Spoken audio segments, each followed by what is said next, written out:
Bonjour, alors voici à votre 9e capsule sur l'électricité déjà. Donc, à la précédente capsule, la 8e capsule, on a effectué en laboratoire différentes mesures d'intensité. Donc, on a utilisé deux résisteurs différents, un identifié rouge, un identifié vert, et ces deux résisteurs-là avaient pour le résisteur rouge, comme indiqué au tableau, une résistance de 10 ohms, alors que le résisteur vert, lui, pour sa part, avait une résistance de 51 ohms. On a effectué les mesures. Vous avez en rappel à l'écran les différentes mesures obtenues, donc de différence de potentiel, tension, mesurée en volts, et vous avez aussi les différentes intensités obtenues ici en ampères. À la suite de ça, normalement en classe, on vous aurait demandé de réaliser dans votre cahier de notes un graphique de la tension en fonction de l'intensité. Je vous rappelle, en mathématiques, c'est toujours un graphique de Y en fonction de X. Donc, si je vous dis la tension en fonction de I, ça veut dire que je veux la tension en ordonnée, en Y, et je veux avoir l'intensité en X, en abscisse. Si vous l'aviez réalisé bien comme il faut, ce graphique-là, ça aurait ressemblé à ceci.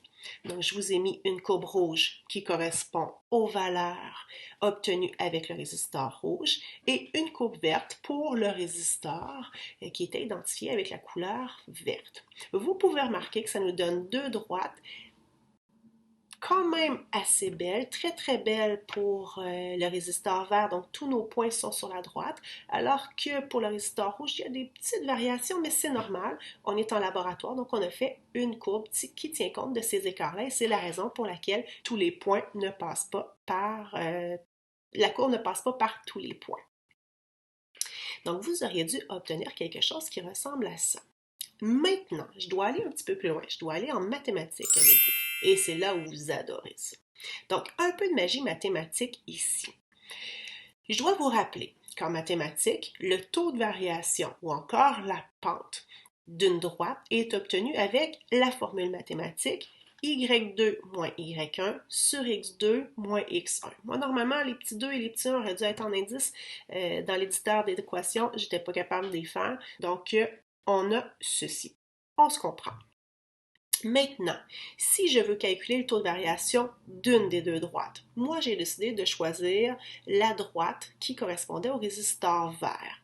Donc je me suis dit, je vais aller calculer la pente, le taux de variation de cette courbe-là, de la courbe verte, pour voir qu'est-ce que ça donne, à quoi ça pourrait correspondre.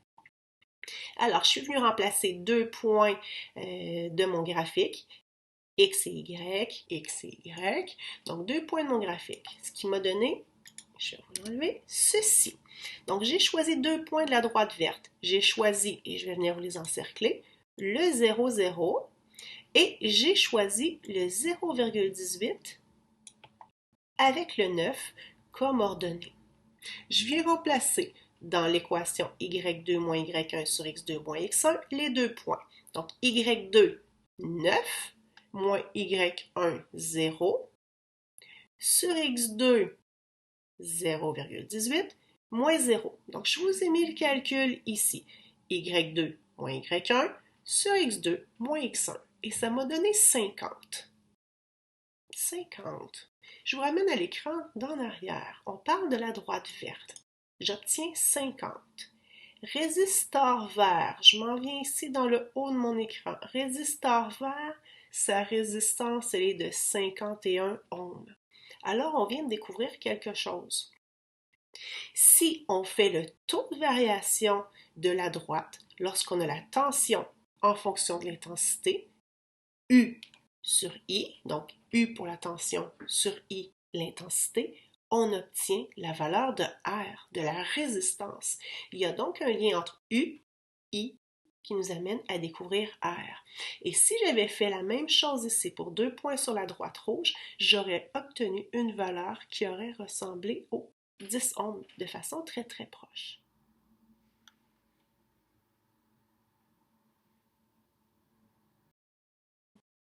Donc, j'obtiens 50. Ma petite remarque, donc si on compare cette valeur de 50 avec la valeur de la résistance verte, qui est de 51 ohms, on se rend compte que le taux de variation, U sur I, parce que rappelez-vous, et là, c'est pour ça que je me suis laissé de la place, U ici, si je viens faire un rappel, donc U sur I, si je viens faire un rappel, est-ce que c'est vrai?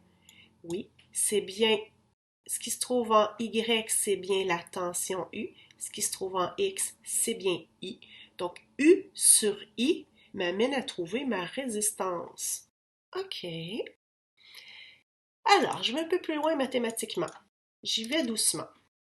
Je vous rappelle que pour une droite, la formule mathématique, c'est Y égale AX plus B. Hein, vous avez vu ça en mathématiques. Ici, je vais venir remplacer tranquillement ce qu'on vient de dire. AY, ce que j'ai en Y sur mon graphique, c'est la tension.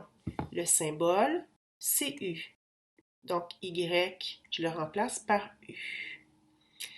Le A, c'est ma pente, mon taux de variation.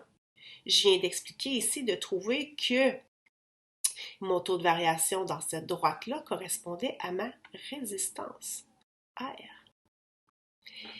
Le X, quand je viens sur mon graphique, le X, mon abscisse, c'est l'intensité. Ça me donne I. Et mon ordonnée à l'origine, le B, c'est 0. Donc, plus 0, ça ne change rien. Je viens donc de découvrir la relation mathématique entre U et I.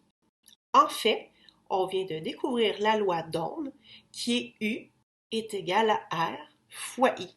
Donc, U, la tension, est égale à la résistance multipliée par l'intensité. La seule chose étrange un peu que ça nous donne, ce sont les unités. Donc, U est en volts, et je vais vous donner les petits trucs en même temps. UV comme les rayons UV. U est en volts. R, ça ressemble à un petit R minuscule, le symbole de Ohm. Un petit R minuscule fait très vite. Et le I, son symbole, c'est A. Ça fait IA ensemble. Donc, U, volts, résistance en ohm et l'intensité en ampères pour que ma relation mathématique fonctionne. Alors, si je vous donne quelque chose en milliampères, il faut le mettre en ampères dans cette formule-là. Ce sera le prochain sujet pour la capsule qui suivra, c'est-à-dire comment utiliser la formule U égale RI. Voilà.